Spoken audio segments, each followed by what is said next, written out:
So let me throw another idea at you. So I've been doing a lot of writing and thinking about the biblical stories, well, for a very long time and very intensely recently. And I've spent many, many hundreds of hours, I suppose, thinking about the story of Cain and Abel, which is a story that never ceases to terrify me right to my core. And what you see in that story is the story of two principalities making themselves manifest in some way for the first time, right? So you have Abel, who makes the proper sacrifices, who dedicates himself to God, who looks upward and does what's actually necessary and true and reaps the benefit as a consequence.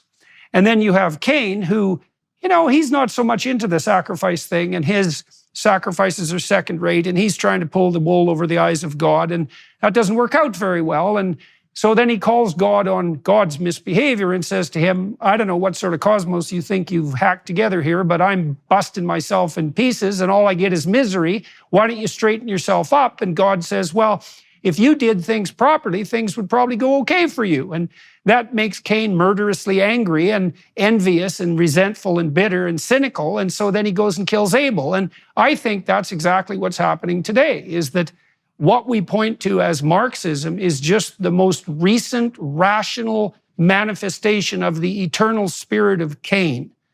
And what do you think of that? I mean, you're a religious thinker. Do you think that's accurate? I think you're a pretty sharp cookie. I think you're ready to go professional. Honestly, that's a wonderful. All in, man, all in. No, but I mean that's a wonderful exegesis. I had never thought of that really, but it seems to me dead on, and I think that it only took me 40 years to think it through. Yes, well, but the thing is, what you just said. I don't remember your phrasing, but it's the same thing over and over and over again. In other words, we're talking about human nature, right? And in fact, you see this happen even earlier in Scripture than Cain and Abel, when Adam and Eve make for themselves aprons of fig leaves, right? In other words, that's the first religious act, religious in the negative sense. Let's fool God. We know something's wrong, okay? So all human beings throughout history have known something is wrong. How do we address it? Well, that's what religion is, right? We say that there's this gulf between us and the gods. There's this break. How do we deal with that? Well, that's what religions purport to do, to somehow repair the breach or to climb the ladder from here to there. We know we're not there. We need to get there to heaven, to someplace other than here. How do we do that? How do we appease the gods? How do we lure the gods into coming to our aid? That's what religion is. And in our hearts, we often do it in a way that there's deception. In other words, it's like, well, how do I fool God? Adam and Eve say we're going to cover our nakedness with fig leaves. Now, which apparently aren't a very good covering. I talked to Matthew Pajot about that, and fig leaves turn out to be not exactly the sort of leaf that anyone with any sense would ever use to cover themselves. So it's a pathetic attempt as well as a deceptive attempt. Well,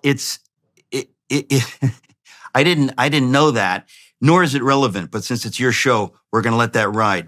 Let me tell you why the fig leaves are insufficient. God, then, this is just an amazing thing. You've probably seen this, but I'm fascinated by this. That in the first few verses of Genesis, it shows Adam and Eve doing something to sort of fool God. They know something is wrong. Because for the first time, of course, something is wrong. They're no longer walking with God, and they've broken the relationship with God. And they try to do something about it. And God deems what they have done insufficient, and it says he makes for them animal skins. In other words, blood had to be shed. Innocent animals had to be killed, and blood had to be shed in order that they could be covered, which is, of course, a prefiguring of the sacrifice and the death of Jesus. Blood has to be shed. You think you can cover these mistakes on your own with these little religious acts and things, and God says, no, you don't understand the depth of the horror. Blood, innocent blood has to be shed to cover what you have done. And of course, when you refer to Cain and Abel, it's the same kind of thing. I'm trying to do this and this, and God says, no, this is what's required. Right, it has to be a real sacrifice. That's Abel's sacrifices, right? And there are also sacrifices that involve blood, as opposed. So imagine where we are Cain's. today, that you have people. I mean, they've effectively created a false religion, which is particularly horrifying and wicked. It's almost like we're seeing it now with the sheer lunacy of the pride juggernaut. That everybody has to be bullied into agreeing with whatever it is, and not agreeing, but celebrating and worshiping. Yeah, it's way more than just agreeing. If you don't say Heil Hitler loud enough, people will look at you funny. Why you seem to say Heil Hitler with some trepidation? Perhaps you don't like the Fuhrer. In other words, if you don't heartily express your enthusiasm and approval of X, Y, and Z, people look at you funny. And so if you don't have any connection to God or to truth or to reality, then you look around and go, oh, what do I need to do so that people won't look at me funny, so that I might not lose my job or lose my friends? What do I need to do? What do I need to post on social media? How do I need to outperform What do I other have people? to not say? And so that's, again, you see this all through history. But the reason I wrote Letter to the American Church is because it's my thesis that Christians have no excuse in this. You claim to believe in the ground of all being. You claim to believe in the God of the Bible, that he, not just died for you, but literally bodily rose from the dead and defeated death. If you believe that, which you claim to, you will behave differently. You will behave fearlessly, as martyrs and others have throughout the centuries. That's what's required of us. And we've been kind of drifting along with everything, pretty fine. We kind of thought like, well, we don't actually have to give our lives or maybe lose our jobs or whatever. You have a lot of pastors, to put this even more pointedly, who they're worried about maybe losing their 501c3 tax deductible status by saying something vaguely political from the pulpit. And I thought, what kind of cowards can you be? You're supposed to be speaking truth. You're supposed to care about people out there, not just in your congregation, but out there in the world, so that if you were alive in slavery times, you would be speaking against this satanic abomination of the slave trade, as Wilberforce did, and against slavery, as people did. And when people say, oh, you're being political, just stick to theology, you'd say, excuse me, what kind of theology do I have? What kind of gospel am I preaching if I don't care about people who are suffering horrors, if I'm silent? You know how everyone tells you to lock your doors when you leave home? Well, going online without protection is like leaving your house unlocked, except the stakes are even higher. Sure, you might trust some of your neighbors, but what about the thousands of strangers who can access your personal data every time you connect to public Wi-Fi? Here's something that might keep you up at night. Hackers don't need fancy equipment to steal all your information. Basic hardware, even a tech-savvy kid could potentially access your passwords, banking details, and personal data when you're using public Wi-Fi. And once they have it, your information could be sold on the dark web for up to $1,000 a pop. That's why we here at The Daily Wire are proud to partner with ExpressVPN. Both our hosts and production teams rest easy amidst their busy travel schedules, knowing their data isn't being compromised, regardless of where they're using the internet. The best part, ExpressVPN's encryption is so powerful it would take a hacker with a supercomputer over 1 billion years to crack it. Plus, it works across all your devices with just one click, making it simple and easy to use. Find out how you can get 4 months free by scanning the QR code on screen, clicking the link in the description box below, or going to expressvpn.com/JordanYT. This is what happened in Canada. When I burst onto the scene, I suppose so to speak, in 2016, it was on this trans issue peripherally. Right. But for me, it was the government was mandating a certain form of speech, right? The government said, well, here's the words you have to use. And I thought, there's no goddamn way I'm letting you pikers take control of my tongue, because I know what happens when that happens. And what happens is everyone ends up in hell. And although it's sort of like hell being in Trudeau's Canada, it's not as bad as it could get. but it'll certainly get there if everybody holds their tongue when they have something to say. I've been reading Jonah. So here's something cool, right? And you tell me what you think about this. It's sort of like the Cain and Abel situation. So God comes to Jonah and says, well, you got some things to say there, buddy. Get yourself to the city and make some noise. And Jonah, being a very wise man, thinks, up yours, God, I'm going the other direction, like anyone sensible would. Right. And so he jumps on a boat, right? And away he goes. But the storms rise, and he admits his sins, and the sailors throw him overboard. And then you think, well, that's pretty rough on poor Jonah. God told him to speak, and he was silent. Now he's going to drown.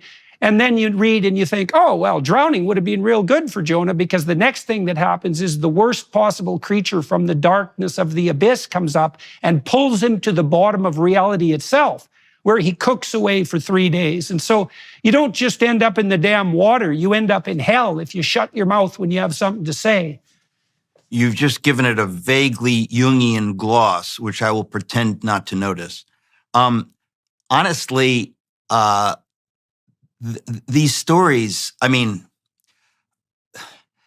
I don't know how to respond except to say yes. Again, wonderful exegesis. And look, these stories, which are from sacred scripture, they're fathomless. You know, the meaning, truth. I mean, it just it's.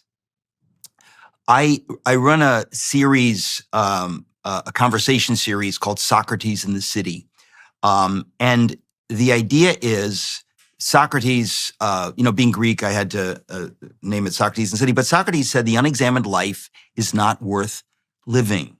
Now, he was not a Christian, but he had the good sense to believe that there's probably this thing called truth. We could probably arrive at it by asking questions and honestly trying to answer the questions. And that, again, there's a presupposition that Socrates has. And he says it's worth risking and it's worth examining our lives when he says the unexamined life is not worth living. And I think, you have to be a particularly fearful, shallow person to say, I don't have time for that. I just want to get by. Tell me what I need to do. How many Jews do I need to kill? How many blacks do I need to enslave? Like you do. Tell me what I need to do. Oh, do I need to say this? Oh, no. Now today I need to say the opposite of that. Just tell me what. In other words, the idea that you would, sell your soul for a mess of pottage, to go back to your Cain and Abel reference, it's an amazing thing. And I think if we're honest, we know we are all guilty of that to some extent. But to the extent that you are aware of your guilt, you want to wake up others. And that's what I am hoping to do, is to say, folks, those of you who claim to be Christian, this is, again, I write all of my books for everyone, and I can make the case for why I believe in the Christian faith. But I'm talking in this last book, Letter to the American Church, specifically to those who already claim to believe this. And I say, listen, if you believe this, you're on the hook for actually leading the way leading the way in showing people what courage looks like, in showing people that no, there is this thing called truth, and we are made to speak truth and to act truth. And we believe that, even if I lose my life, I don't lose my life.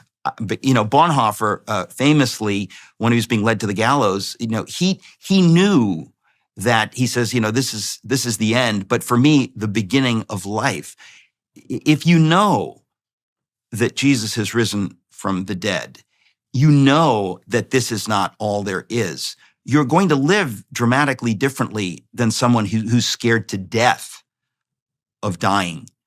And so what I'm saying to those who claim to be Christians today is, you ought to be leading the way. You pastors ought to be shouting this from your pulpits fearlessly. All of these lies, all of these efforts to silence us are satanic. And by the way, they are harming human beings. Just as the silence of the pastors in Germany led to the You mean the kids with double mastectomies? You mean those human beings? That is one prominent example. If you care about them, and by the way, God commands us to care about them and to love them, then you will speak up for them. If you don't, you're not loving them, and God judges you as guilty, and he will hold you to account because you claim to believe in the God who says you're supposed to care about them. So that's one issue, one very dramatic issue today. Too, there's a line, I was just writing about this the other day, about stripes. And so Christ says, if you do not know and you transgress, it's something like that, you will be punished with a certain burden of stripes. But if you know and you sin, then you will be punished much more harshly. And this is the situation the Christians you're addressing actually should find themselves in, because they've already made this claim to know, right? They've already made this claim to faith and are attempting to accrue the status that goes along with that. And some of them actually do know, that they need to tell the truth or else. And the notion there is that if you do already know that and you still lie, you're going to be punished much more harshly than those who lie, who are also ignorant. And I believe that's also true. I certainly saw that in my clinical practice. Because it's partly because if you lie, there's a sin there, obviously, because you go off the path. But if you know you're lying and you're transgressing against your own moral code, then not only are you lying in the moment, but you're betraying your innermost self, right? You're betraying your ultimate core in the most real sense. And you are absolutely 100% going to pay for that. And so is everybody around you.